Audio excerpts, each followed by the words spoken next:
Good afternoon, or good morning actually, everyone. And thank you for joining us here at the South Korea Pavilion. We are Green Environment Youth Korea, GEYK.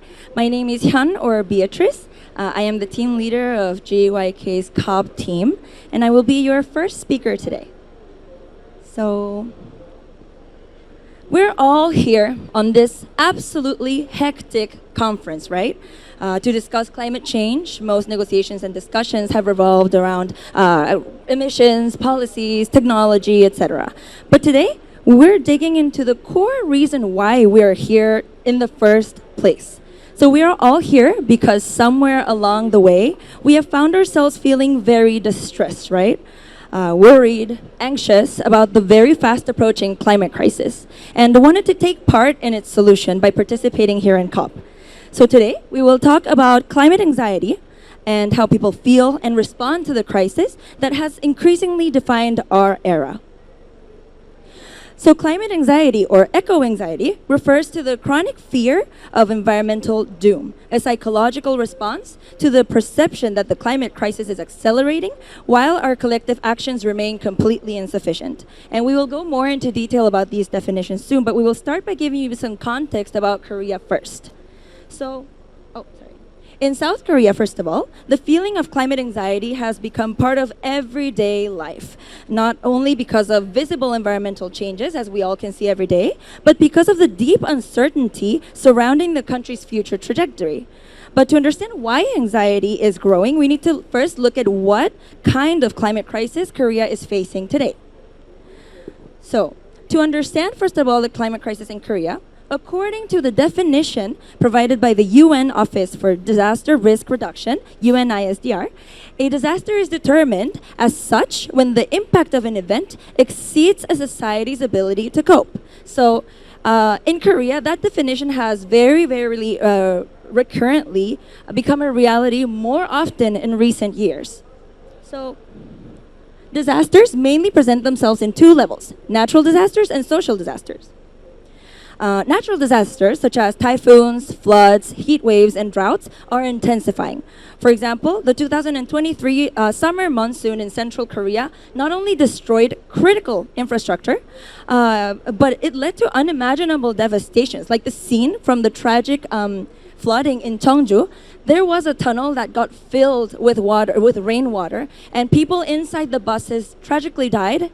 And this was due to a horrifying infrastructure that was completely not expected. Because, why is this also more surprising? Because Korea is very well known for having very advanced infrastructure. So we can only just sort of imagine how extreme it could be in other countries. In 2024, record-breaking heat waves led to power shortages and health emergencies across the entire country.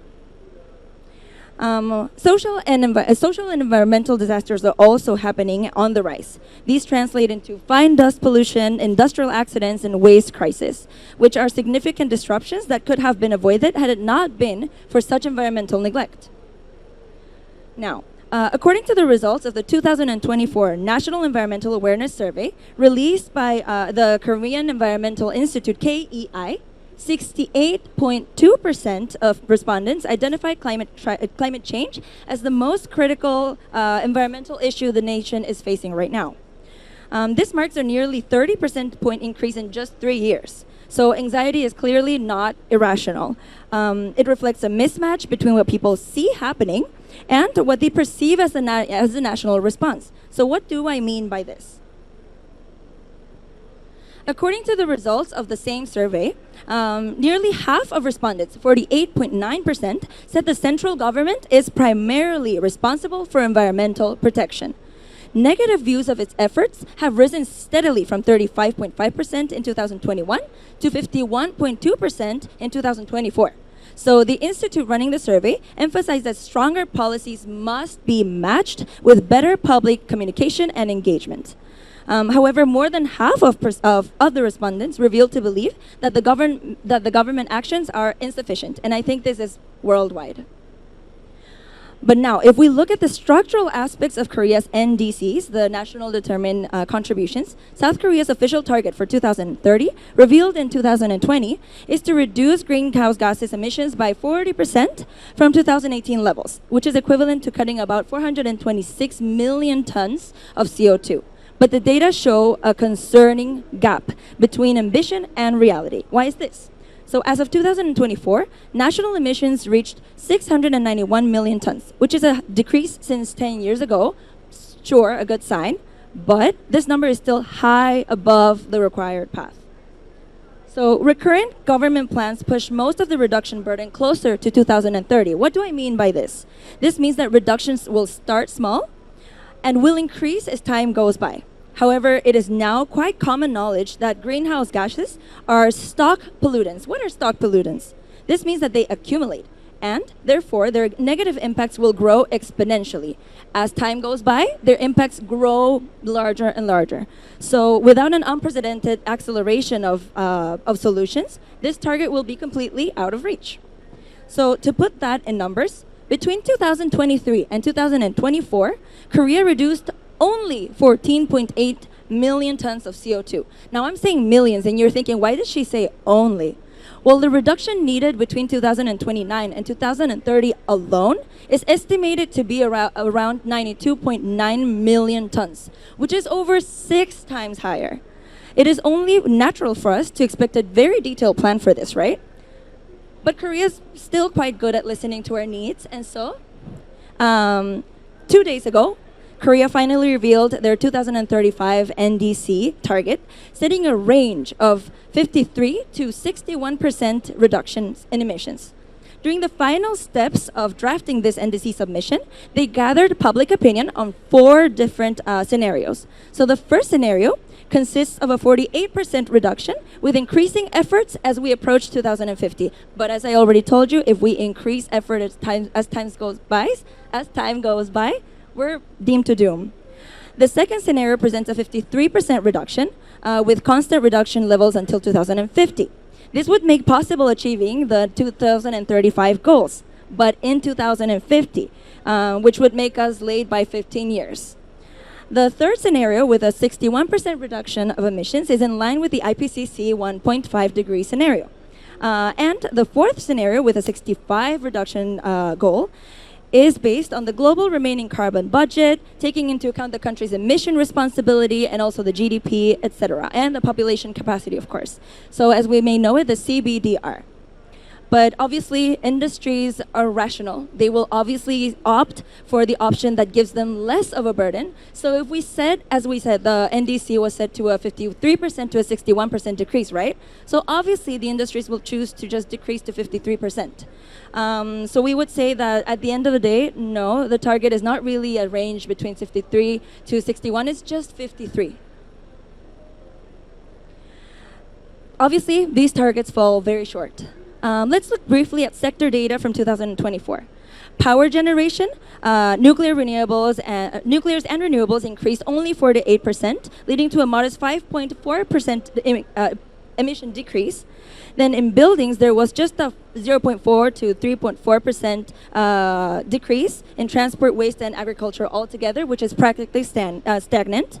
And in industry, instead of decreasing, as was the case in 2023, where emissions rose despite the lowered industrial reduction burdens, there was already an increase.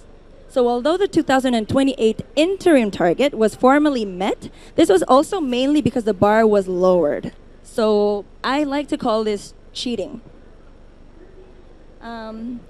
International evaluations also confirm this view. So as we all may know, there's Climate Action Tracker, Climate Change Performance Index, CCPI, which are very famous think tanks that we activists and environment lovers actually refer to all the time, right? Well, these think tanks are ranking Korea as highly insufficient or as the lowest performing developed country. In global comparison, Korea's pathway aligns with a 3 degree or higher warming scenario, far from the Paris Agreement's 1.5 Celsius goal. So for many citizens, and especially youth, these gaps are not just numbers. They are predicting indicators of their future burden.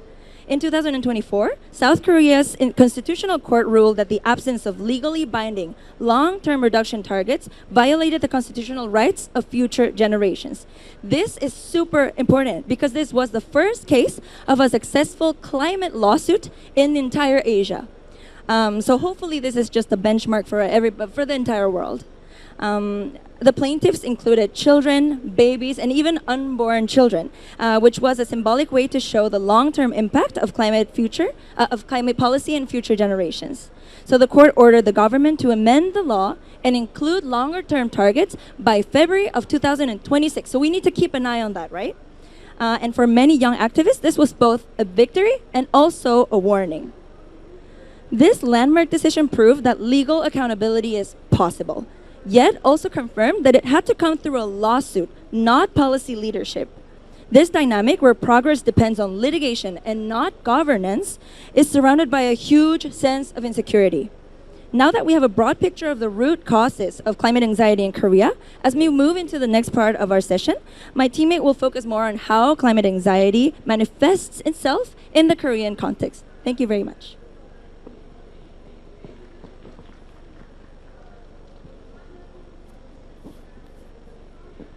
Hello everyone, good morning. I'm Charung and I'll continue with the presentation. Although Hyun briefly mentioned it, let's now take a closer look at what climate anxiety really means. So according to the IPCC, climate anxiety refers to heightened emotional, psychological, and physical distress in response to dangerous changes in the climate system.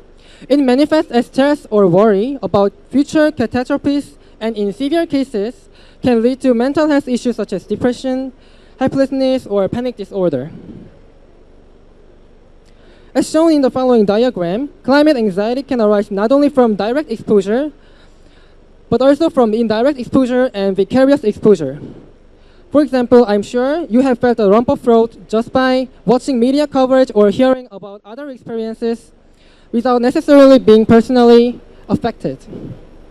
So importantly, climate anxiety is rooted on both rational fear and existential concern. So fundamentally, emotions such as anger, sadness, and anxiety related to climate change should be different from general depression or stress and should be understood as distinct psychological phenomena. So in other countries, a substantial body of evidence has already established the link between climate change and mental health. And however, in Korea, only 75 studies had examined the connection between climate change and mental health over 20 years. During the first decade since 2003, 2 studies were published each year, and it is only in the past 5 years that about 10 papers per year have appeared. That clearly shows that Korean researchers have only begun recently paying attention to this issue. And moreover, around 70% of studies were published in international journals, and it means that we have only limited impact on domestic awareness and policy making. So, how do Korean citizens perceive climate anxiety? According to 2024 National Environmental Awareness Survey by KEI, Korean Environmental Institute, about 70% of respondents expressed concern about climate crisis, and it's almost 30% increase from 39.8% in 2021. This rapid growth in public concern highlights the urgent need for a more systemic assessment of climate anxiety in Korea. And here's one such systemic assessment.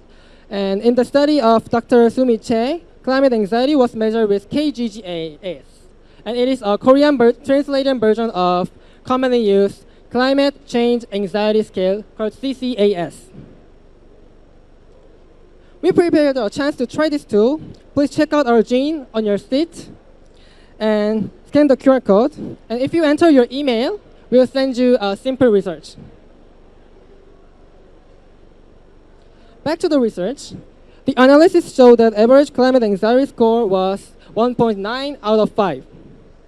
It is not differ greatly from figures about reported in international studies that typically falls like 1 to 2 point range. Therefore, the CCA score alone does not indicate that Korean climate anxiety either exceptionally low or high. However, climate anxiety did vary significantly according to gender, age, marital status, political orientation, and the level of depression. And we're gonna pay particular attention to differences by age. So, on the horizontal axis of the figure, age groups from left to right, people in their 20s to 60s, so 20s, 30s, 40s, 50s, and 60s. And the vertical axis represents the climate anxiety level. As age increases, worry and anxiety about climate changes increases. However, powerlessness and overall climate anxiety decrease. Here's the important to distinguish between type of emotion. Worry and anxiety are relatively milder feelings, whereas powerlessness and climate anxiety is more severe or serious things. The net research is that younger generation display relatively higher levels of severe climate distress, and we can say the young people have higher climate anxiety for this research. This kind of climate anxiety, if experienced in isolation condition, like it means like alone, can lead to powerlessness and reduced confidence, have negative effects. But climate anxiety can also produce positive effects. Like specifically, it can motivate pro-environmental behaviors. People who feel a strong sense of personal agency toward the climate problem tend to experience greater anxiety over climate change, but they also have stronger capacity to convert the anxiety into positive action. In other words, some individuals channel climate anxiety into climate action. Since the current level of climate anxiety in Korea doesn't show a negative pattern like rejecting environmental behavior, an investigation was conducted on individual perception and behaviors according to the level of climate anxiety. And the survey area and the main contents are as follows. So here's the climate anxiety analysis model. And the main content we have looked at right before is on the left box, preceding factors. The study analyzed the correlation between these factors and climate anxiety. It shows the overall flow of eco-friendly behavior when the mediating factor self-efficacy is added. To investigate the causal relationship between climate anxiety, self-efficacy, or environmental friendly behavior, a mediation analysis was conducted. The results showed a direct significant effect of climate anxiety on pro-environmental behavior of 0.0564. If the value is between like 0 to 1, we can say it has a positive correlation. The indirect effect, which is mediated through self-efficacy, was also statistically significant. These patterns are especially consistent among people in their 20s, and effect sizes were larger in these 20 age groups.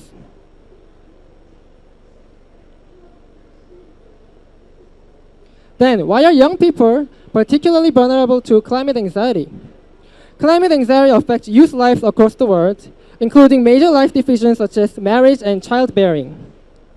Because they are at life stages when planning for the future is crucial, the added uncertainty from the climate crisis pushes young people toward more conservative or avoidant choices. The next figure is shown from a 2021 International Medical Journal study about youth perceptions of climate change. Among 10,000 youth respondents across 10 countries, 85% agreed that their level of anxiety about climate change was moderate or higher, and 65% answered that climate change influences their future plans, and 52 reported hesitation about having children. This demonstrates that youth climate anxiety is not confined to our specific regions or countries. It is a global phenomenon affecting the younger generation. According to Harvard Health Publishing, uncertainty and the loss of control characterize climate anxiety, and the best treatment is to take action. On an individual level, it can be therapeutic to share worries and fears with friends, therapists, or support groups. But individual efforts are not enough. We need active responses from communities, local governments, business, and national governments. And that actions are fair, are sufficient, and that link directly to ambitious and equitable, and this is what we are highlighting for. Our next speaker will now introduce the ways in which such action has been taken in Korea, and it will be followed further research and case studies on climate action in Pakistan and Argentina. Thank you.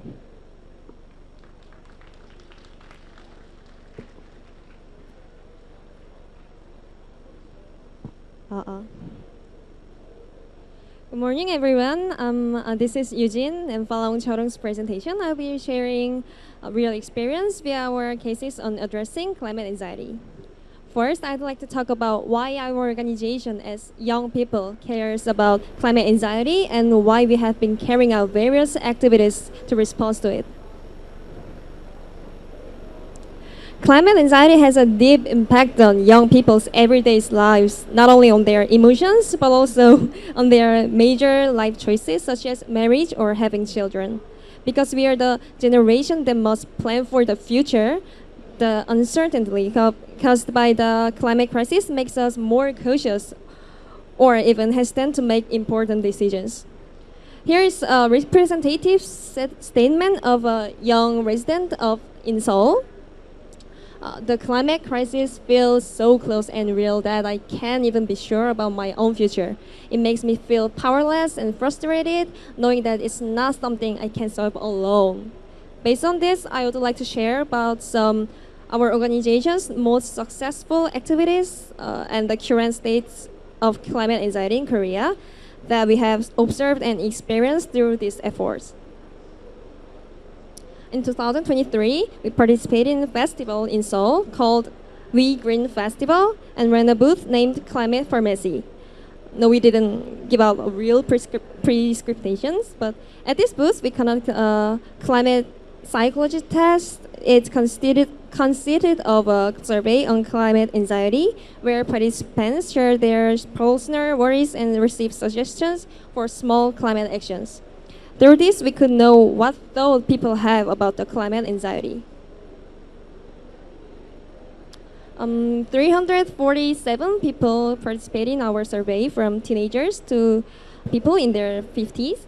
The results were quite revealing. So 94.5% said they feel anxious about the future because of the climate change. More than half said they felt powerless due to the climate anxiety. Many expressed distrust toward the government and corporations responsible to the crisis. And several shared feelings of guilt for contributing to environmental destruction in their everyday lives. Alongside the booth, we held an open talk session. In this talk concert, people shared their worries, what they worry about the climate change. They said, what if we only have summer and winter left? I'm afraid spring and autumn will disappear, and I'm worried about vulnerable communities and so on. The most interesting thing is here in Korea, we are used to having 4 very distinct seasons: spring, summer, fall, and winter. But now the heat wave that once came in July are starting in June, and summers that used to end in August now continue until September. As you can see the graph below, from 1990 to 2020, the average summer seasons became about 20 days longer compared to the previous 30 years, while winters have become noticeably shorter. Many participants said they can no longer feel the beauty of seasonal change, which adds to the anxiety. Especially parents expressed deep concern, saying, I feel sorry for my children who won't experience the same seasons or nature that I once enjoyed. Through this conversation, we could clearly see that climate anxiety connects across the generations. It's not just about myself, but also about the next generations. Our organization also actively joins forums and discussions about climate anxiety with experts as youth representatives. So we present connections between NDC and climate anxiety and what nation and government to do for this agenda. We identified 3 structural causes of climate anxiety. insufficient consideration and allocation of carbon budget, unambitious NDC target, lack of social empathy and emotional support system for climate anxiety. In South Korea's 2030 NDC was set without a clear discussion on fair carbon budget distributions. According to SFOC, solutions for our climate is South Korea's think tank. At the current pace 2030 NDC, Korea will consume 90% of its total carbon budget by 2040. After the climate litigation ruling, as Hyun referred, the government launched a Climate Future Forum to discuss these issues. However, out of 20 committee members, only 2 were young people. And instead of addressing fair carbon allocation for future generations, the discussions mostly stayed at a theoretical level. No concrete outcome has been made. In fact, South Korea was awarded the Fossil of the Day at COP29, an award given to countries that delay the climate negotiations. And in climate change performance index (CCPI), Korea ranked among the lowest, excluding oil-producing countries. When government failed to act ambitiously, this lack of action spread across the industries, finance, and finally to the lives of citizens. It's no surprise that public climate anxiety continues to rise under this circumstance. Lastly, we also received anonymous messages from students in elementary and middle school through our organization's chat room. Some wrote, "How long will I be able to live? And until when can I stay safe at home? When I see videos about climate change, I get so anxious that my hands start to shake." Even though they are doing everything they can, like recycling, saving energy, and studying climate issues, they feel their future is still uncertain. Their word makes us realize how few safe spaces exist in Korea for young people to talk about climate anxiety. All of this shows that climate anxiety is not just a personal emotion, but a structural outcomes of our unequal and insufficient response to climate crisis. Without a fair use of carbon budget, ambitious national action, and supportive social systems, climate anxiety will only continue to grow, especially for younger generations. So, the take-home message is this. Climate anxiety is not a sign of weakness, it's a sign that we care. So we need government that listen, policies that reflect intergenerational fairness, and communities that turn fear into the collective action. If you address the structural roots of climate anxiety together, our anxiety can become not a burden, but a driving force for climate justice. So next, Pooja from Youth Climate Collaborative will share her insights on her research about climate anxiety. Thanks for your attention.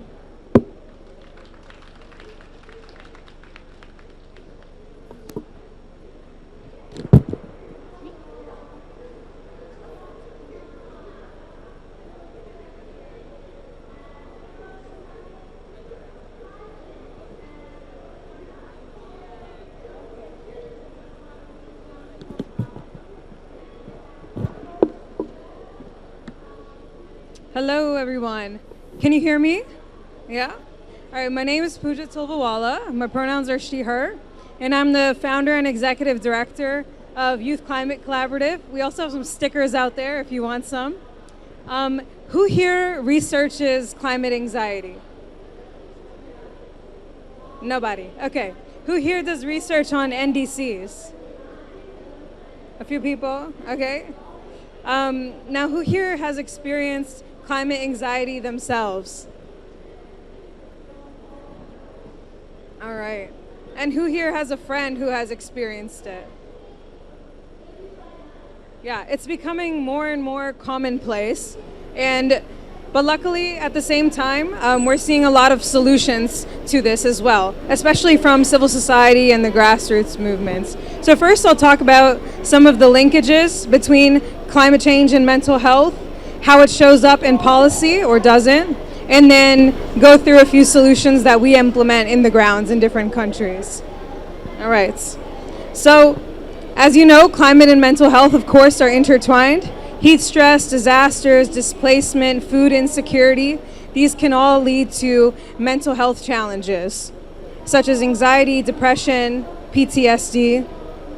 But NDCs can integrate mental health adaptation. Including mental health in adaptation measures increases resilience and social well-being, especially for vulnerable populations. There are also cross-sectoral benefits. Mental health resilience enhances effectiveness of adaptation and mitigation measures, such as community cohesion, participation, and disaster recovery. You can also adapt your health systems. So NDCs that include mental health strengthen public health systems to respond to psychosocial impacts of climate events. So having more services for mental health support, such as, I'm forgetting what they're called.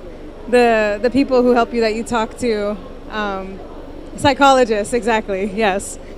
So psychological stress is a key form of non-economic loss and damage. This is categorized in that. So this is the loss of homes, of livelihoods, of culture, of identity, and a sense of place, which can cause grief, trauma, and eco-anxiety. And this is non-economic because it's really hard to measure. How do you measure the impact of climate change on someone's mental health? And then if you can't measure it, how do you also figure out the amount of money needed to address the issue? So these are some of the challenges in why addressing the mental health crisis of climate change is a bit difficult. And because of this, there's also a policy recognition gap. So mental health and psychosocial well-being are often overlooked in loss and damage frameworks.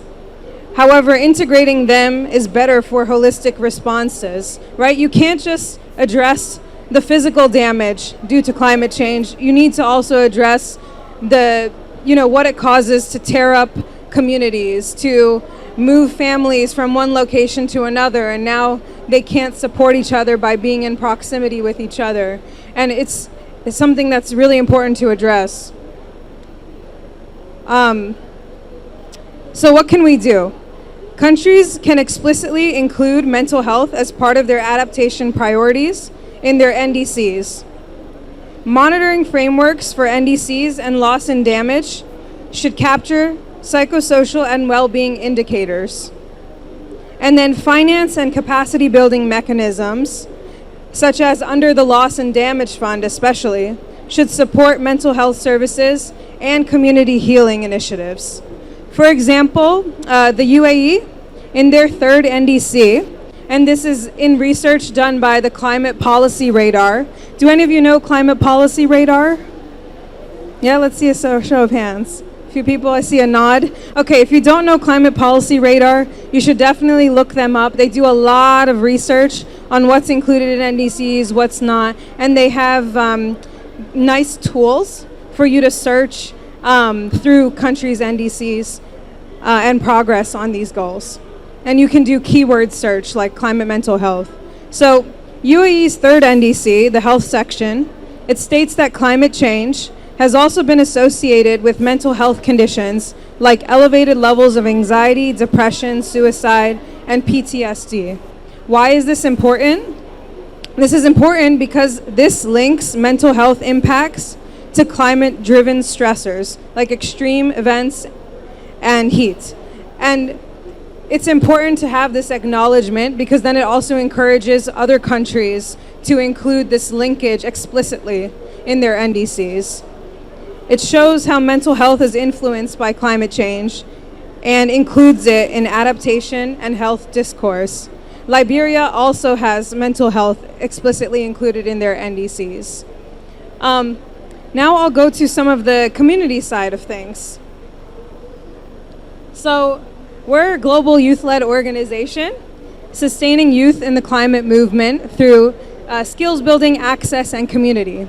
And one of the initiatives we have, and our vision is a movement where all youth are seen, supported, and celebrated, and have the resources and resilience to create lasting change. This is a picture of our UK hub. We have hubs in UK, Kenya, India, and the US, but have programs that operate globally. So let's see. If you were to describe how you're feeling about climate change, would you put yourself in the anger box, positivity, sadness, fear, or all of them? Let's see. Would you list your emotions in all of the boxes?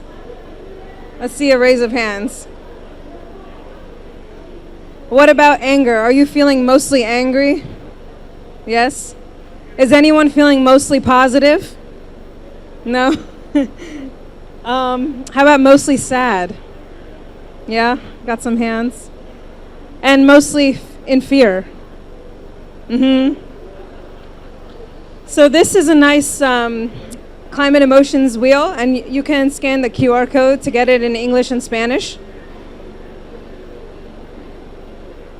So there was a nice study done by Lancet in 2021. They had youth from about 10 countries surveyed to get an understanding of how youth are feeling as a result of climate change. So this study with 10,000 youth from 10 countries found that 75% of youth think the future is frightening, 83% think people have failed to take care of the planet, and 45% state that these emotions negatively affect their daily lives and functioning. That's insane. And that means that we're not able to, function with the best mental health state, with like 1 out of every two of us. And then the rates for this are even higher if you just look at the subset for Global South youth. So despite this, mental health remains largely absent from climate strategies and even funding. So youth funding, as we know, is already less than 1% in the climate movement, and mental health funding, I think, is about 2% or so. And so there's a huge gap already, and that mental health stat is just for mental health at large. So for climate mental health, it's even less. And right now, with all the conversations I've been having with different mental health funders, they're kind of pulling away from funding the climate mental health nexus and want to go back to just funding mental health at large. So it's an issue right now. Some solutions that we're working on. I have this book here. Thank you. So we worked with 30 youth artists from around the world to make this climate mental health journal. I can pass it around in case people want to look at it. And it's really nice. We've got like short stories, poems, just for youth to have this nice guide where they can resonate with other people who are going through similar things and reflect on their own mental health journeys. And then we've got workshops online and in person. So with community, you get to talk about how climate change is impacting you and your community, how it's making you feel, and then creating a plan for self-care and community care. And it's not just us that's doing it.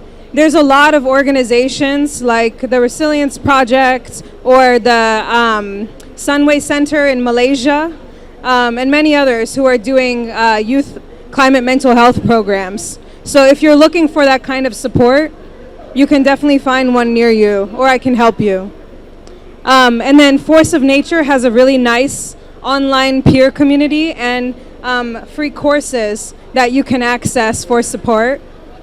And then we're starting monthly sessions in the new year, led by creatives. So it will be like drawing and mental health, or a sound bath and mental health. So you get to explore different creative ways of healing. And this is just a little bit, if you go to our website, you can see some of the resources. Oh, I guess the video doesn't play, but it's okay, you have the book. And then you can explore our links here. Yeah. Thank you very much.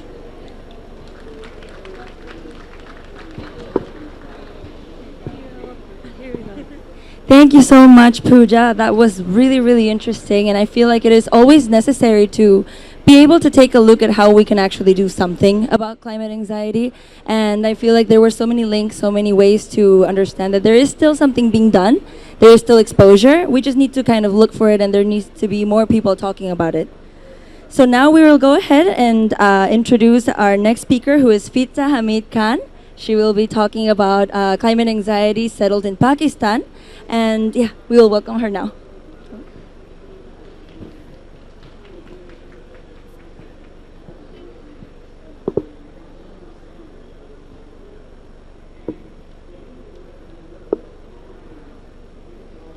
Hello everyone, am I audible? I hope I'm loud enough because there's so much happening over here. So once again, good morning, and it's going to be good afternoon in a little while. And welcome to this session. This is, the speakers have given such an amazing background into the issues of climate anxiety. I mean, I don't know what to say at this point in time, but I'm going to give you guys a glimpse of a country that has been recently ranked the first most vulnerable nation in the world, and the kind of crises that we face. But before we go into that, I want you all for a second to just close your eyes. Can I have everyone close their eyes? Yeah, great. Now imagine you're sleeping at night and you wake up to the sound of rain getting louder and louder. It's still loud, right? It's going there, your windows are shaking, the thunders, but suddenly you get a notification and it wakes you up and it says, there's a flood coming. What do? What do you save? Yourself? Your belongings? Your family? Where do you run? You literally have 5 minutes, and it's night. There's nowhere to go. The roads are closed. The bridge has fallen. Everything is gone. Where do we run?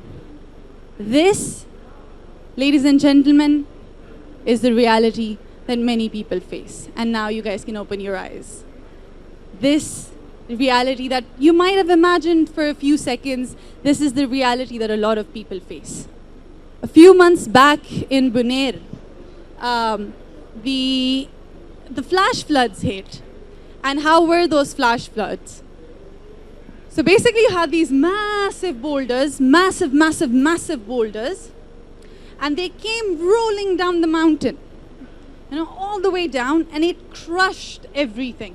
Every human being, every house, every car in its path. Just look at these photos for a second. So these are some dead bodies that are being carried in Buner. Then we have people that have lost their livelihoods, everything. Then a man, his hard-earned money, the car that he bought with his hard-earned money, gone. And in what? Split second. 2 kids. A family lost 2 kids. And this is just a picture of 2, but there are so many more. And let me tell you guys, there are still dead bodies underground. They have not been found. Dead bodies being carried again. And I wish I could show you the graveyards and the graves that had been dug up. These are the images. These are the kind of realities people face. In 2009, there was this movie. And I want to ask you guys, do let me know if you guys have watched it. The movie is titled 2012, right? That's the title of it. And basically there was this massive flood, and like this, this Asian guy ran through with his family, and he got on this big ship, and they escaped that entire thing. Like, it was like a doomsday. How many of you have watched it? Can I see a show of hands? Oh, amazing. I saw it in 2009, and guess what? In 2010, I saw my own house being flooded. So I come as a person, not maybe with some research or some expert insights into what eco-anxiety looks like. I am walking eco-anxiety right in front of you guys. I am that person that you might think, she looks nice. I mean, she's normal. I don't think there's anything wrong with her. But there's a lot going on with people like me. right? There's a lot that goes on with us. It doesn't show, maybe you might not realize it, but people like me, there are worse situations than mine. They need help. They need us young people to stand up for them and speak for them. I went a bit fast. Yeah. Now, how does it occur? How does eco-anxiety, how is it caused, right? So we did look into a little bit of a detail that was given by Cholwung and the Korean, the GEYK team, but eco-anxiety at times comes from repeated extreme weather events. They can be on small scale or on large scale. So it could be floods, heavy rains, it could be heat waves, it could be falling AQI, the air quality index, for you to not be able to breathe. It can be in any form. But these are the causes of eco-anxiety. And then it either causes you to kind of, become scared of the future because you don't know what to do. You don't know where things are going. You're planning for like huge things in your life. Maybe have a mansion and a nice family and a nice car, but then something happens and you lose everything. So it's a future where you don't know what to do. So that it is what causes eco-anxiety. How does it manifest itself? We did look into the manifestation that was again elucidated by Cholwung, but imagine these kids, all of them here, and they grow up, they saw everything being gone. You will see it in them, they'll smile, they'll be happy, they'll be like walking around normally, living their life. But if a single notification pops up on their phone saying something is happening, they'll be, where do you do? Where do you go? What do I do? What do I take? They'll be like that. A few months back, I got a notification on my phone from the provincial disaster management authority in my province, Khyber Pakhtunkhwa, and I was like, oh, my house is going to be flooded. What do I do? What do I save? Like my everything is over there. My room, my furniture, everything is there. What do I save? But you cannot save anything, literally. Thankfully, there was no flood. It didn't happen. We were safe. So this is how it manifests itself. Now, coming to the other part, young people and climate action, and how can that help with reducing eco-anxiety.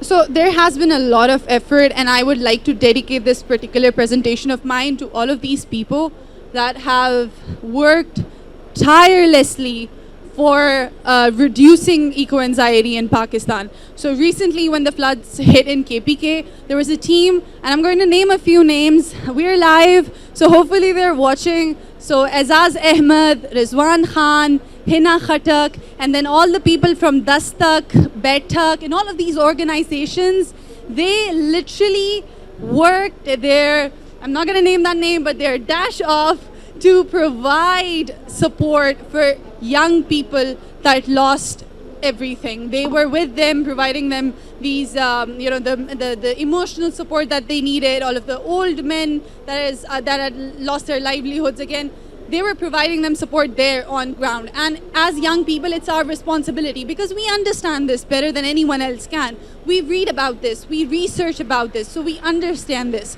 So for us, it's important to be on ground, be there with the victims of whatever it is, whether it's floods or like typhoons or anything. We have to be there on ground with them to support them, to tell them that we are here for you. We're here to support you, and that is all they need. Because maybe we might not be able to give them money, we might not be able to give them food or shelter or something, but we can support them. We can be that backbone for them at that point in time. And it's all of these young people that you see, those that talk about climate justice, they do marches in Pakistan, Climate Forward Pakistan, my own organization. So an amazing initiative that we will soon be launching is a helpline, a free helpline for all of the eco-anxiety, people that have eco-anxiety, a helpline for them so that they can be connected with clinical psychologists that can then provide them support for free, for everyone, it's for everyone. So all of these kind of initiatives, by Fridays for Future, by other young people that might not be affiliated with organizations. So these kind of efforts are what matters and what we need to engage in more and more. Now coming to the main meat, the global context of things, right? So let me tell you guys, climate justice, I mean, obviously you guys know it already, but climate justice is not a national issue. It's not something that you and I can solve on our own. At times when young people are in a session that maybe I'm speaking at or moderating, they do ask me this question that, can my individual efforts make a difference? And I'm like, yeah, they can. But like that, yes, is only for national level. It's not for international level, because climate change is a global externality. We alone, a state alone, cannot fix it. And at times, it's something that someone else does, and then people like countries like Pakistan, they face the entire brunt of it. So we need to understand this is not a one-man show. Everyone has to contribute equally. So therefore, global justice is really important. But how do we make that happen, right? We need climate reparations. We need them as much as possible, right? This is it might sound a very basic kind of thing. Oh, climate reparations are okay. No, it's not. It's not that basic. It's a fight that I think many people have lost at times. Many people have fought for years and years and years. We still have a case running in the Islamabad High Courts. It's against what? Can you guys guess? Against what? What could it be against? Some guesses. Pakistani young people are sitting over here, but they don't know. I think it's CDA. No, it's against smog. It's against right to breathe. People don't even have the right to breathe clean air. I mean, they do, but they're not able to because the air is not clean anymore, right? We have so many cars, we have so many these pollutants that are in the air. People cannot breathe clean air. So these reparations have to be paid by the people that are polluting our environment. The global north has to pay up. It's as simple as that. But we need to work really, really, really, really hard against it. And then we have green financing. So generally when we're talking about green financing, we look at it at a more national level, that from global platforms, we're getting green finance for states, and states then utilize it in adaptation or mitigation efforts. But the difference in approach should come that we need to utilize the finance on a more grassroots level. Distribute that finance, distribute the green finance to more local levels, so that women, children, and elderlies that are being affected can receive the benefits of that finance. Then we have the most important, climate education and mental health programs. Climate education and mental health has now been included in Pakistan's NDCs as well. It's also part of our national climate change policy. But I would really, really urge my people, my governments to take concrete steps for integrating climate education and mental health into our national as well as provincial levels, because it is there on paper, but it's not there in practice. So implementation is a very key step at this point in time with the kind of forces of nature that we're facing. We need to integrate that as much as possible. So with this, I conclude my presentation, and thank you all for listening. Thank you.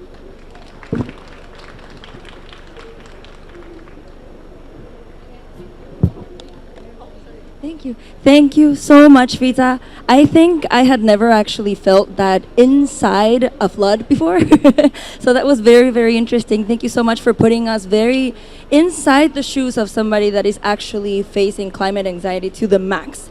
So I feel like that is kind of the mentality we should all have when we come to COP, because we're not just putting something into our curriculums. We're not just saying, yeah, I've been to COP. No, we came here to solve something because we're all anxious and because we want to solve it, right? So thank you very much, Fitza. And now we're going to continue with an example from Argentina. So we have all the continents right now. We're going to talk with Benjamin Gualdoni. He's from Argentina. And please, we welcome you on stage. Thank you.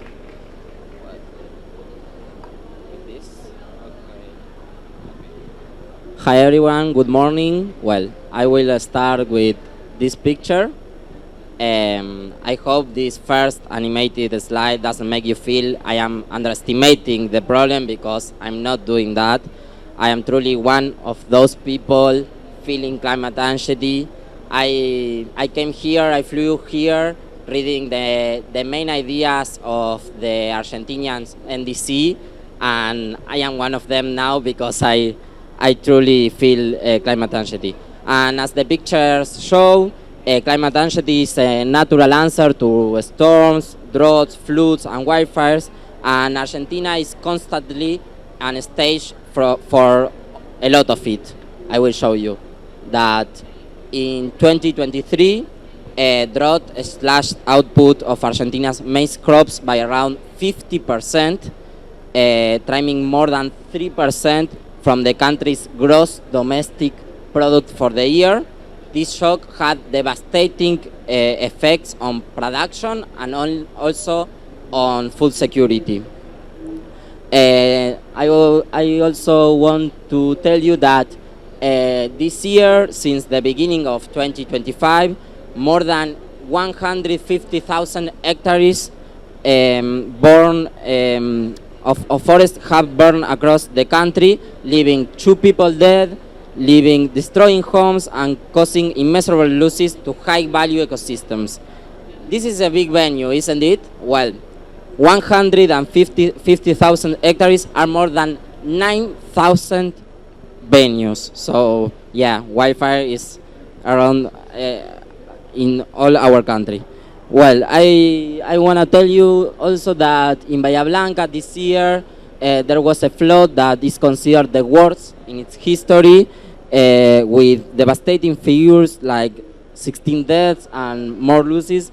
We have fellow Youth for Climate activists there, and we were with them who shared this terrible experience. We also went to the local conference of youth hosted in Bahía Blanca, and the local organizations from there told us the devastating impacts of this event firsthand. I'm from Bragado. It's a small town in Argentina, and at this moment, Bragado is suffering a flood that and broader product of the northwest of the province of Buenos Aires is lost because of this flood. In short, Argentina is a global south nation with low historical contribution to climate change, but it's highly vulnerable to its impacts. Given this adverse context, you might imagine that our president of Argentina talks about climate change all the time, and he does, but he does not as we should, as he should, and as we want he does. He said he's usually said that global warming is another of socialism lies. This is our situation, our political situation.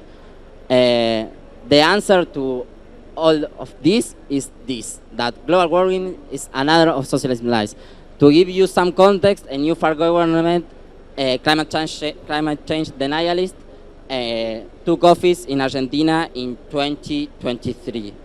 And maybe you remember that last year in COP29 in Baku in Azerbaijan, Javier Milei, our president, decided to withdraw our national delegation, but there are more here, because not only this, he also generated that the National Environment Portfolio downgrade from a ministry to an undersecretariat. He also promotes a lot of laws against the environment and scrap rules related to fuels and mining. He also produced a sharp reduction and under execution in the environment undersecretariat budget. And well, in this scenario, for us, receiving international support is so important.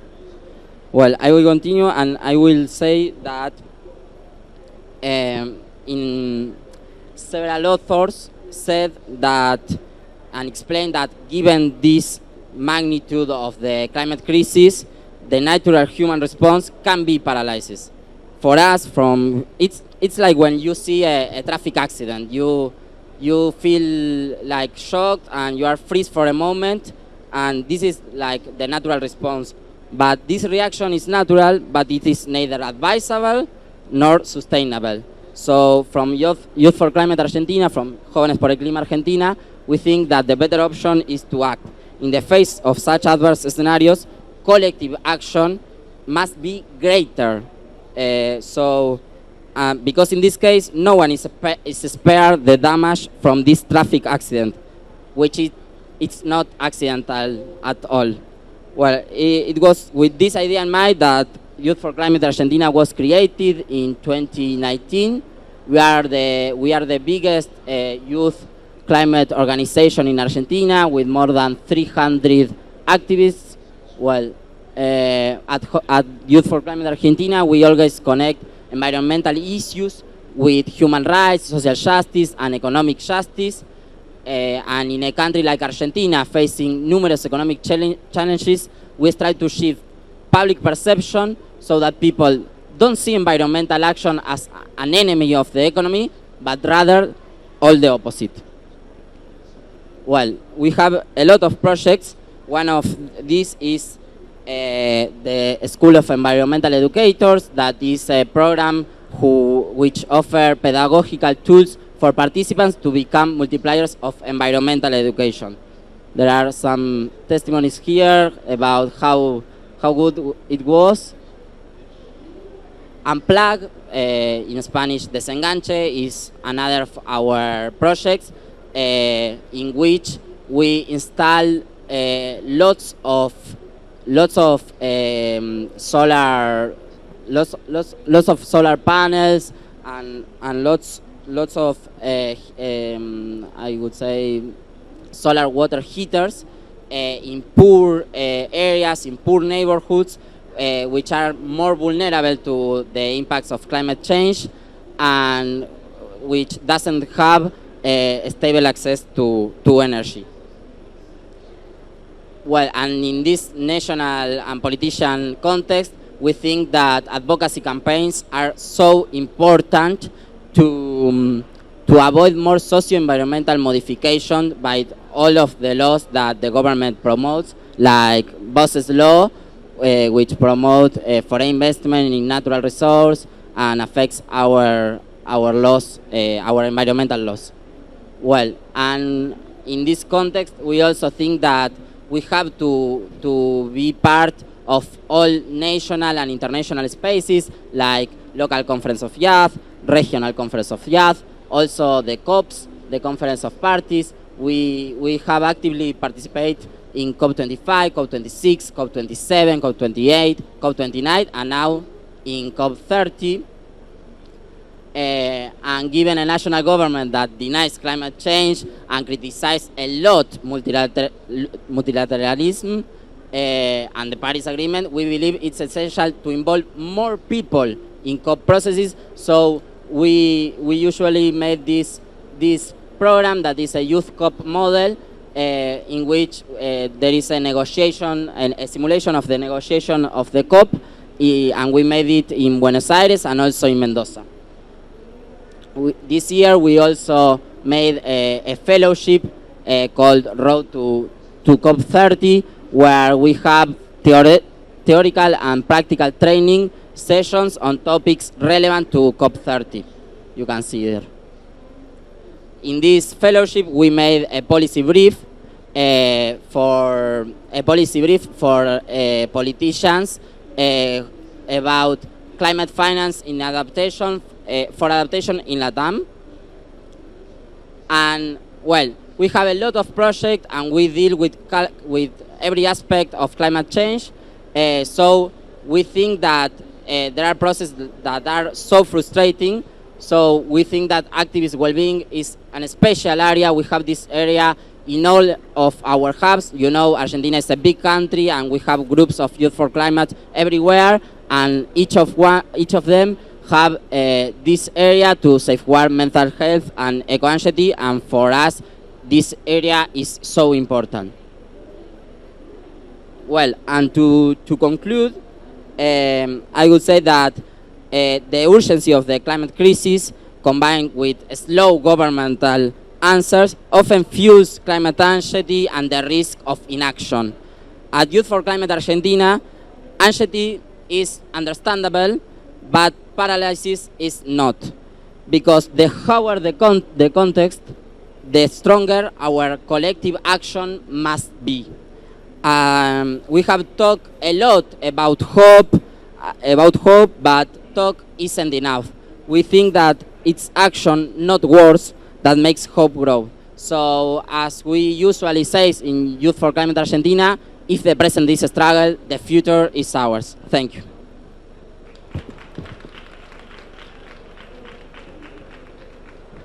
Thank you very much, Benja. I feel like it opened my eyes a lot in understanding that in South America, in East Asia, in Southeast Asia, everywhere, things are just happening simultaneously and there's still not so much connection, I guess. So I feel like all these activism that you're doing, that is including technology, social aspects, everything, is connecting so many aspects that are important for understanding how climate anxiety can be solved very intersectionally. Yes, intersectionally. Thank you very much.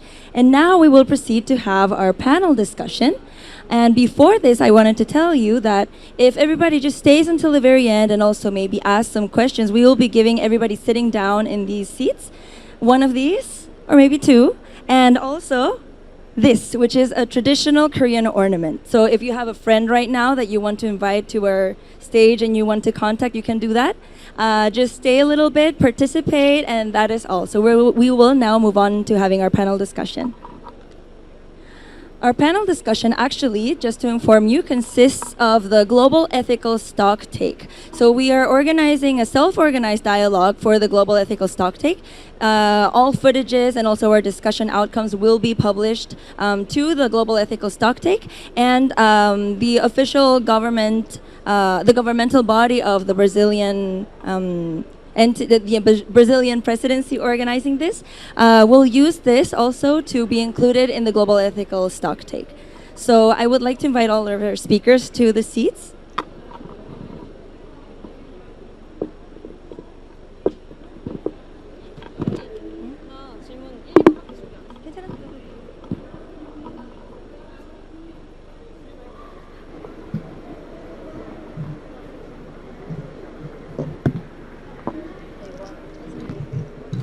All right. So we will start with our first question, which is, we now understand that climate anxiety comes with the ethical dilemma of inaction and self-efficacy. This means we feel distressed from lack of action, but we often simultaneously feel like our climate action is pointless. What have been the most helpful methods for overcoming this distress and motivating people to translate inaction into action? So I would like to ask the speakers to keep your responses within like a minute or so. We can also open the space for people to ask questions or give out their opinions, and we will just start by somebody that wants to answer first. Okay, I'm Eugene from GEYK. So when you talk about climate anxiety, I think it's not only about fear, it's also about feeling powerless. So we feel like nothing we do will actually change the situation. And that thought stops us from acting. Then we feel even worse for not doing anything. It's a cycle of helplessness. But I believe the one way to break the cycle is through care. It's caring for something outside ourselves. When we take care of a plant or an animal, we say that our action can create change, and even small ones. We give water, sunlight, and our attention, and we actually see the life respond. That simple experience helps us feel that we can still make a difference. Many young people who struggling with depression or loneliness say that taking care of plants or pets help them feel calmer and more connected. It's because when we nurture another life, we also start to heal ourselves. So we feel part of something bigger, a shared planet, a community of life. For me, so this is deeply connected to climate anxiety too. When we grow a plant, we are not just decorating our room, we are just rebuilding our connections to the earth. So we realizing that the planet is alive and that we are part of the life. We realize that and once we feel that connection again, the fear slowly turns into care. The care becomes connection. So I think taking care of life, even one small plant, can be the beginning of both personal healing and real climate actions. Thank you very much. And I would like to ask you, do you take care of any plants? Yes, you do? That is very cute. I also personally take care of plants and I like to name them, which is very sad because they usually die. So I'm like, no, Freddie, Anyway, would anyone else also like to answer the first question? Yeah. So, what action can be taken? I think I'll just sum it into a few words: network, talk, ask, speak, and I think these are the ways through which we can ensure more communication and also urge action for the issues that we face when it comes to mental health and distress. Absolutely. Thank you very much. Would you like to add something? Yeah, I would like to say that the best option is to invite people to act. That all actions are important, all actions matters. No matters its size, but all actions can change the reality or the world. But not only because we want to act and change the world. Also, I think and we think that we have to work hard because the incentives to act are there.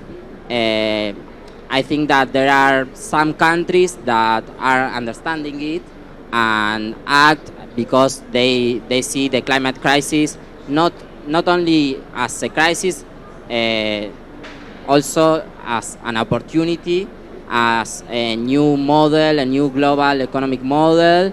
And I think that in the same sense, we have to do the same and act, because it is not only a crisis, it's also an opportunity to a new future and a just transition to that. Absolutely. Would you like to add something too? Yes. Thank you, Benja. Add very briefly. What helped me the most was that I realized that action doesn't have to be huge or very meaningful. So when you act together through writing, advocacy, or even like these sessions, anxiety turns into solidarity. So for me, the most effective way to overcome inaction is collective action. Absolutely. Collective action. I feel like that is something that we all kind of agree with. We need to be together. We're all anxious, and I feel like whenever we talk about our problems with other people, we just feel better. It just feels better. Even if the problem is not being solved, we just feel better. Thank you. Would anybody on the floor like to say something about the first question? Do you think there has been any kind of element that has made inaction turn into action, or climate anxiety feel a little bit better in your heart? Yes, thank you. Here. Okay, thank you for a great panel. Clearly, I'm not of the youngest generation, although I behave young. I have two sons. Thank you. I'm clearly not of the youngest generation, but I have two sons who are studying in the university. I'm very aware of the problems you have so well sketched. What you plead for is super important, but I think there's one element that is very powerful and that's missing from the overview of options, because you're all also getting an education, wherever you are. It can be on any level, it can be in rural Africa, it can be in Argentina, all continents. But you will also be or go to the workplace. And the choices you make for that, for the type of job you want, that you strive for, this has a big impact. What I see happening in fossil energy companies these days is that many young talents do not want to work there. When they are in those companies, they want to work on something different than oil and gas. They want to work on the renewables, and it has an impact on these companies. There are already places where income the salaries you get working in renewable energy sector is higher than in the fossil energy sector. That's a very no-nonsense argument, but it's important. And these effects are also visible on a local scale. What kind of possibilities do you have in rural Africa when there's no electricity? If you would have the information, set up a collective and strive for renewable energy electrification instead of a diesel, it makes all the difference. I was lucky enough to be able to train a few PCs from Mozambique, both in this field. They will become leaders in their government institutions, and they can show the renewables are cheaper than the fossil alternative. So I think the professional choice you make in your job, whatever you are, makes a fundamental difference and affects companies and governments. I just want to say that. Thank you so much. It's huge insight, and I feel like it's a little bit more precious because it's somebody that has been through this, that has been through work, that understands that there is an entire industry that is still willing to help us and let us know that our climate anxiety can actually turn into our jobs. So that is very precious. Thank you very much. Thank you. By the way, also, oh yes, thank you. Yes, we can have another person. And by the way, I also would like to mention that if you also have questions about any of our presentations, you're free to reach out to us after the thing or also in panel discussions. Yes.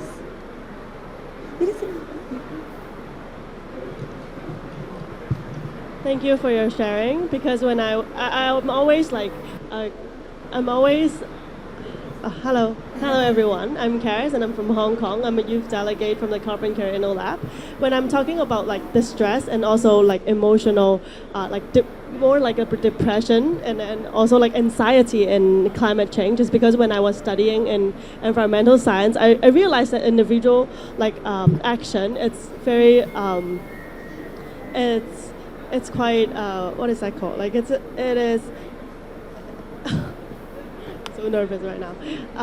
It's very hard if you don't have a group of people to do it with you. And when I'm back to Hong Kong, I realized there's a lot of resources, there's a lot of society, there's a lot of NGO that can help to gather youth to turn like youth advocacy into action. So I've joined like a climate youth advocacy program in Hong Kong, and there's a group of youth that are working in climate finance and also working in some like food waste institution and organization. And I realized talking to them can actually help me to overcome this distress and making me incorporating into the Hong Kong climate community.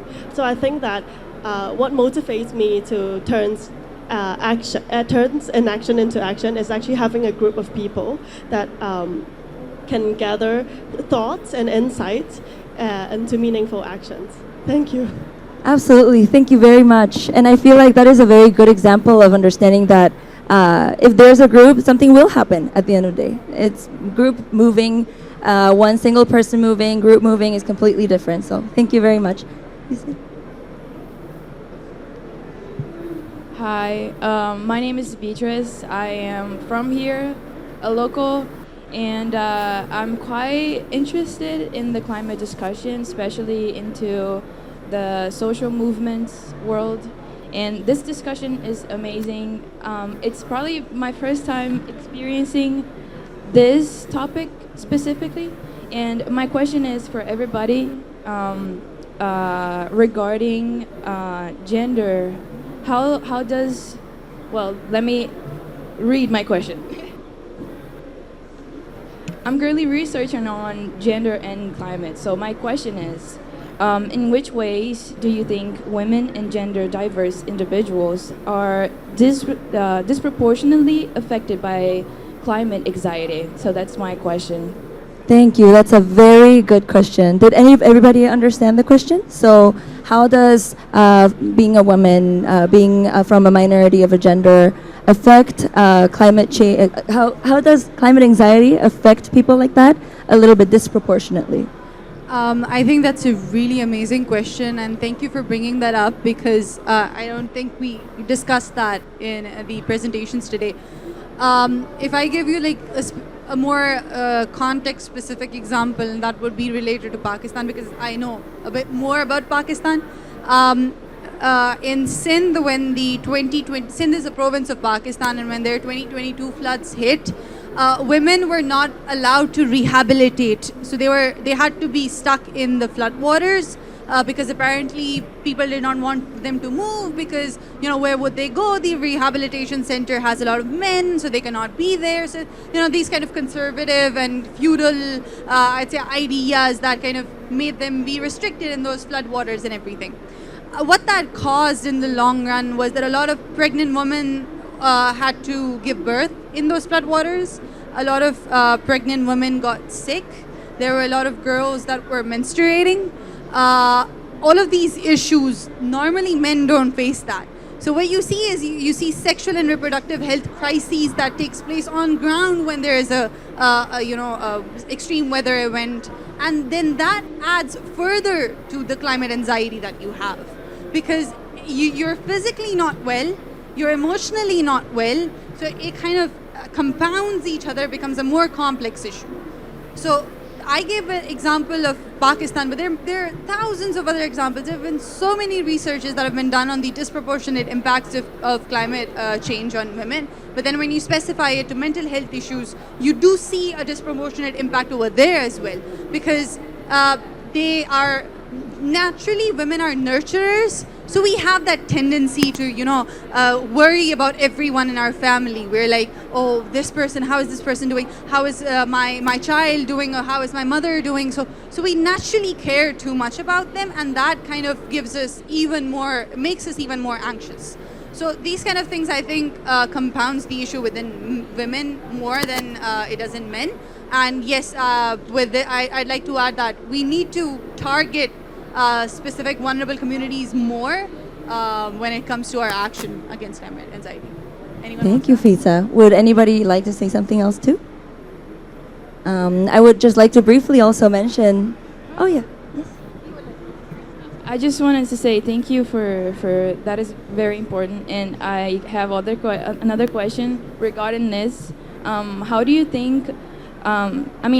Gender is different in every country, in every political place. So what I want to ask you, how do you think, with multiple gender specificities, how do you think we can relate as such Pakistani women and other gender alternatives, and our local gender, the Amazon gender women, let's say?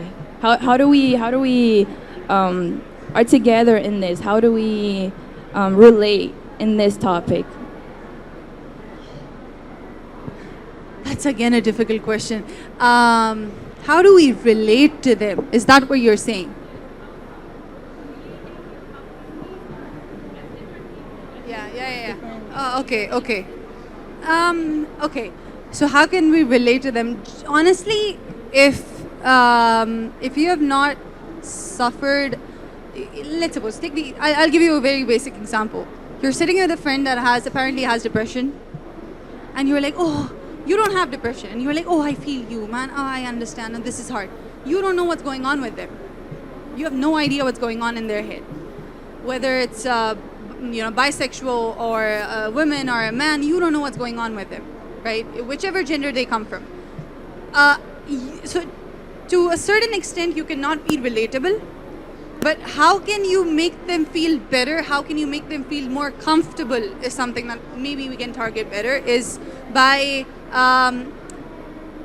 you can either speak in their language, you can do like community action kind of, sit-ins, and maybe do some crafting projects, which actually helps. So I'll give you an example of this. There was a retreat for girls only that was organized by Dastak, and girls signed up for it, and then some were selected, and they were then taken back to they were then taken to Murree. So Murree is like more of a hill station kind of area in Pakistan. It's very beautiful, and they were taken over there on like a break from work, because they're all activists and they work really hard. And what they did yoga, they did crafting, they did these amazing sessions together. They connected with each other. They did water fights and all of this thing. So at times, such kind of community actions and activities like such can make them feel better. Maybe sitting together, cooking food, and talking, and just maybe gossiping about something, or if a lot of people like to knit to kind of feel less stressed, so maybe knitting together, these kind of things can work really, really well. And the most important one is that whenever you are targeting a community, you need to seem approachable to them. And the first way to do that is to speak in their language. If you do not know their language, take someone with you that can speak to them directly. That is the most, I'd say, the most easiest way to relate with them and to make yourself understandable to them. So I think that can really, really help. Yeah. Thank you so much. Would you like to add something? All right. Would anybody have anything else to say about the first question? Or due to time constraints, I will just go ahead and talk about the next one. So the next question is, climate anxiety can cause distress in the form of avoidance and escapism, which I think is something that we have all been through at least once. So why do we so often deny or ignore what science and traditional knowledge say about the climate crisis and share or tolerate misinformation, even knowing lives are at risk? So this is also kind of hard question. It is talking about escapism basically, and how we like to remain in denial just to feel a bit less stressed about the climate crisis that is literally right in front of our eyes. Would anybody like to say something first? Okay, this is a hard question because it happens, and I think that it's like more cool to see or read about misinformation and that everything will be okay, but it's not the reality. And I think that we have to and we should deal with the real problem. I think that young people have to deal with the world that elder generations leave to us. I think that as a country of the global south, we have to deal with the real problem that global north countries leave to us, and go for it, and see an opportunity in the crisis to really change it, but with the real problem, not this kind of misinformation. Thank you very much. Would anybody like to add something to that? I want to say that climate avoidance or skepticism is a similar thing. It isn't always just denial of science, but science part is quite important, because when skepticism rejects scientific belief or consensus, or used to political or ethical parts, it weakens the international cooperation, and it can slow down our urgent action. So by combining trust in science with fairness in action, maybe we can overcome this denial of this truth. Thank you very much. Yes, Lisa? A short, I'd say, depiction would be of a cow. Right? Imagine a cow that's running away from, I don't know, is that hurricane? It's hurricane, the one that kind of, yeah, hurricane. Yes, it's a hurricane. I was confusing it with a thunderstorm. So imagine it's running away from one, and obviously you cannot outrun it. So what it does is it's running in that direction, and the thunderstorm is coming from behind. So it's going to stay in that hurricane for God knows how long, right? Because it's going to go in the direction of it. It has to stop, and it has to face it.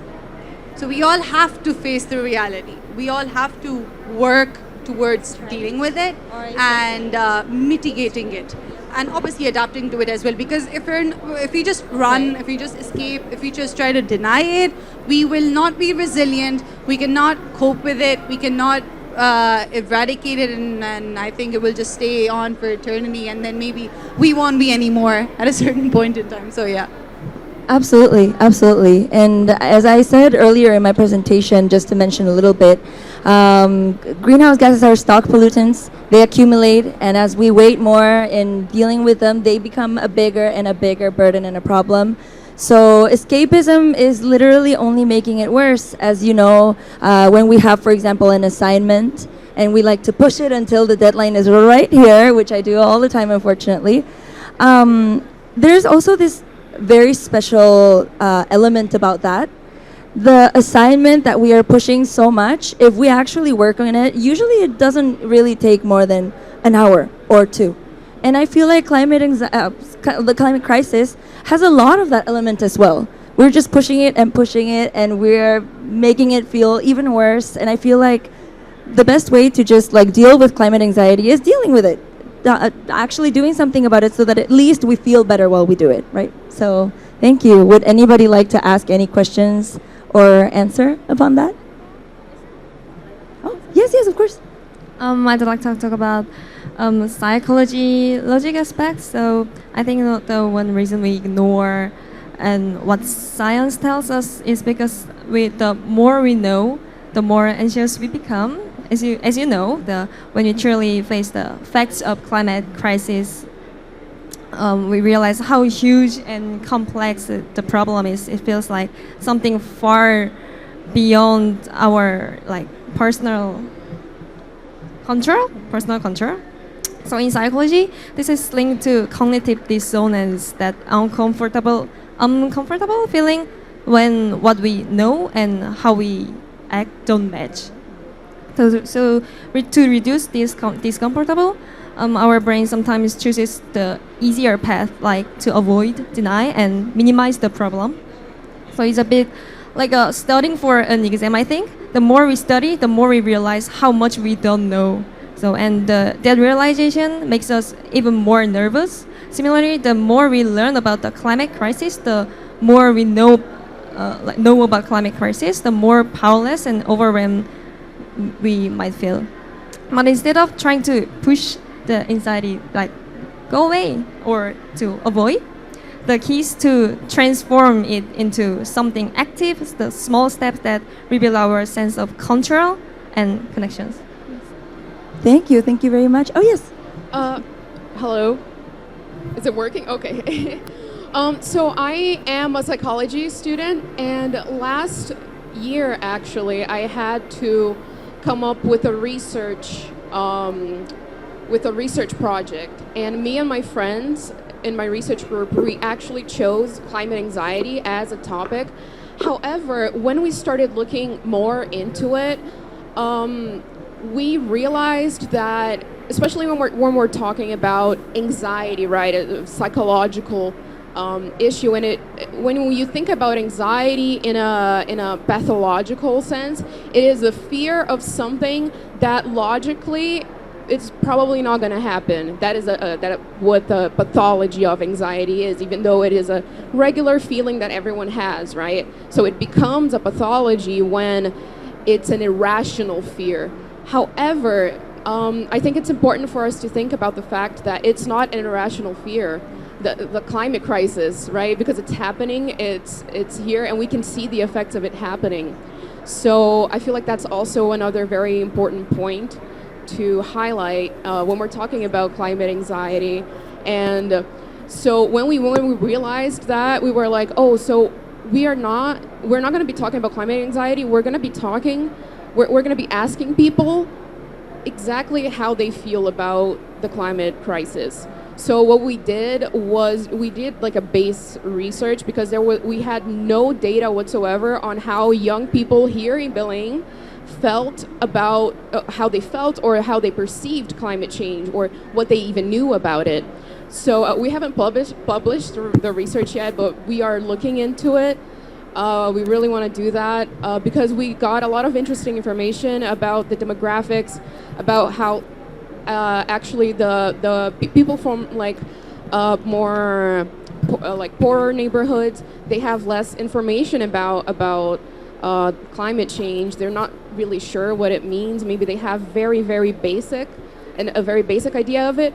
But what we realized, they're just trying to survive, exactly. But the thing is, they don't have a lot of information about the climate crisis, but they feel it, especially here.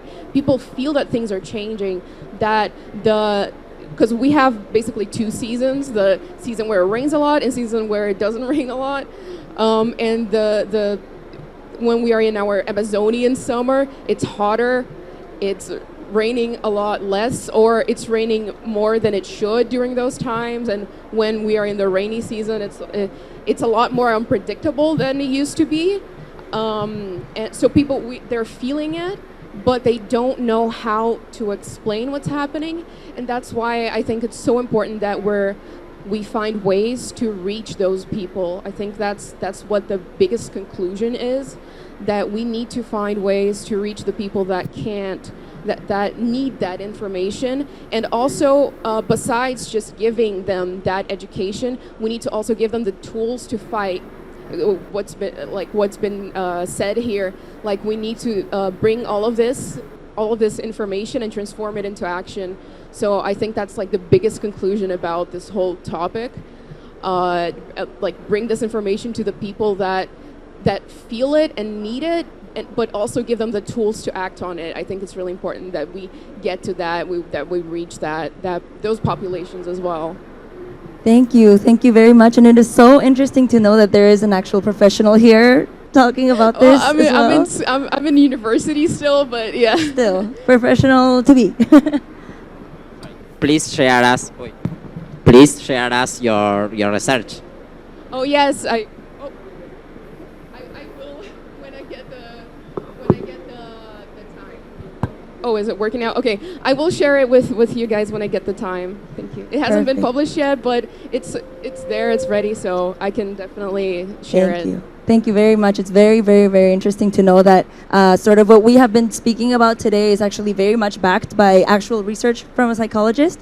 So it's great to know that also there's somebody working about it right here in Vilayang. So yeah, thank you very much. And so, what time is it? Can I quickly check? Yeah, due to just some time constraints, I would like to ask, first of all, if there is any big question that you would like to ask us in general, or shall we also move on to to the next question. So I think we only have time for one more. So if maybe someone from the floor would like to say, can we also discuss about number 3 or number 4 only? Can we talk about this one thing that I have in my mind? Would anybody like to know? No?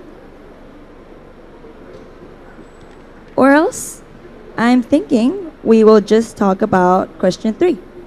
So it says, climate anxiety often stems from a person's ethical assessment of the climate crisis, the perceived injustice, and the feeling that present actions are insufficient or unethical. Why do we continue with production and consumption models that harm the most vulnerable and are not aligned with the 1.5 degree emission? Would anybody have something to say? Would you like to look at the question here again?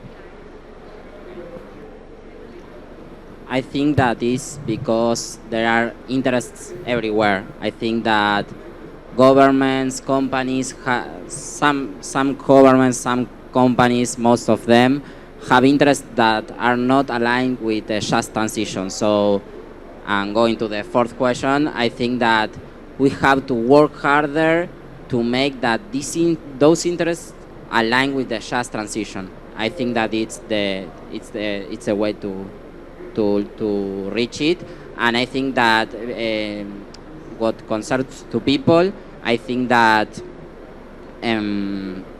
we have to show the climate change not as a far problem, as she was saying, but also as a problem that is everywhere, in our house, in our street, where we go to work, to the university, here. The climate change is everywhere, so I think that we need to work harder to show people it, and to show companies, and to show government that there are incentives to act, and they have to do it, not only for change the world and fix it, but also to its sustainable development. Absolutely. Thank you very much. Yes, would you? To this particular question, I think me and Cholbung, we mentioned this thing in our presentations that individual action cannot make any difference when this is a global issue, and And obviously, there are a lot of people, and we're constantly seeing this thing that not everyone is acting towards it. So what that creates, take an example of a person that is taking significant action against it. And they do this for years and years and years and years, and then at a certain point in time, they're just seeing that, oh, the global temperature is rising, and my action is not making any difference, and no one else wants to contribute to the issue. So what they do is that they are like, okay, fine, I mean, I'm just going to live a life of luxury, and I'm going to, consume whatever I want, and I'm not going to think about the environment, because nobody is thinking about the environment. And this is the main thing that impacts our actions. And I think we need to act as a society, and each one of us has to start individually, but then come together with like-minded people, and then create a larger momentum to bring change within not just our societies, communities, and then nations, but also beyond that on global level. Absolutely. Thank you very much. And I can absolutely agree that there is an entire industry, and the entire world is kind of systemized for us to feel anxious and to suddenly not feel anxious when we have a lot of money or when the economy is doing really well and we can enjoy luxurious things. But yeah, it's a systematic problem. I think there is not much we can do except just feel a little bit more anxious and then feel the ecstasy of actually doing something against the climate change, right? So would anybody here like to add something else? Well, or would anybody on the floor have any questions or an idea? Yes. Thank you. It's okay? Yeah. Hi, my name is Franca. I'm actually from Argentina. I'm one of the Benja's partner in Youth for Climate Argentina.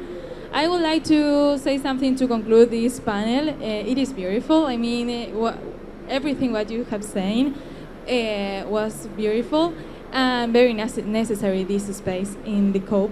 I would like to conclude by saying that sometimes we think that it is necessary to be constantly in action, to be constantly doing something for the climate crisis and everything, but I would say that it is also very important and necessary to sometimes step back, have a little rest, and think about what is happening, so as to refresh our minds and so as to recreate some areas and think about how actions could be more productive.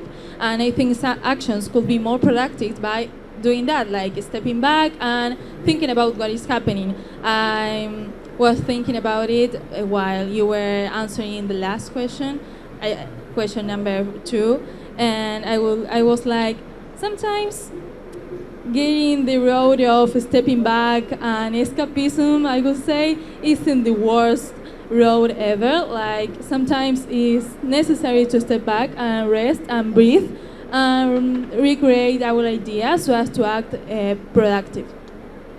Thank you. Thank you very much. And I feel like it's something that especially Koreans actually forget to do. I don't know if they agree with me, but Koreans don't really like to rest. And I feel like it is a problem. There's a lot of burnout going on. And I feel like burnout is the last thing that will help you if you're fighting climate crisis. Yeah.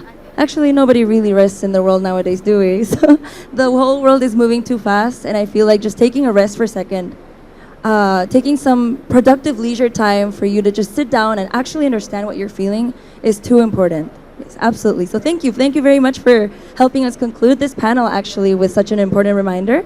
And we would like to conclude this panel. Just quickly call Pooja in the back. Hi, Pooja. So we can take a picture. And then I would like everybody to just remain seating while we give out the souvenirs. And thank you very much for sitting here, listening to us. It's been a long, long morning, right? And yeah, thank you very, very much. And I hope we can all feel a little less anxious now that it is over. Thank you.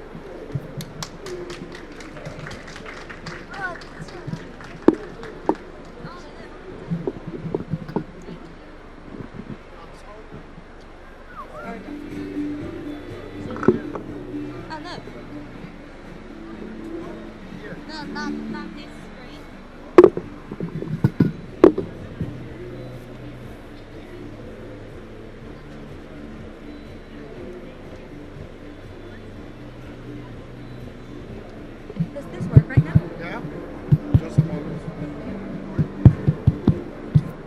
just to give you just to give you a little bit of a background on what this flag is. We created this, you can see it in the zine that we provided you with. We had a little event that was a youth dialogue where a lot of people joined us to talk about what is going on in Korea, talk about their climate anxiety, etc., etc., etc. You might recognize these characters. Does anybody know? Okay, Demon Hunters, yeah. So we created this.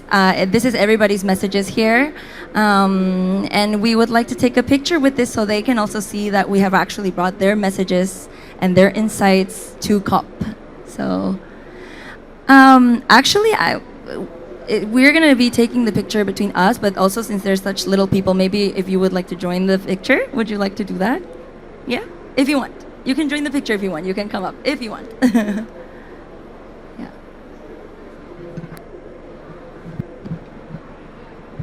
Yes, so participants. So participants can stand in the back while we take a picture. Thank you.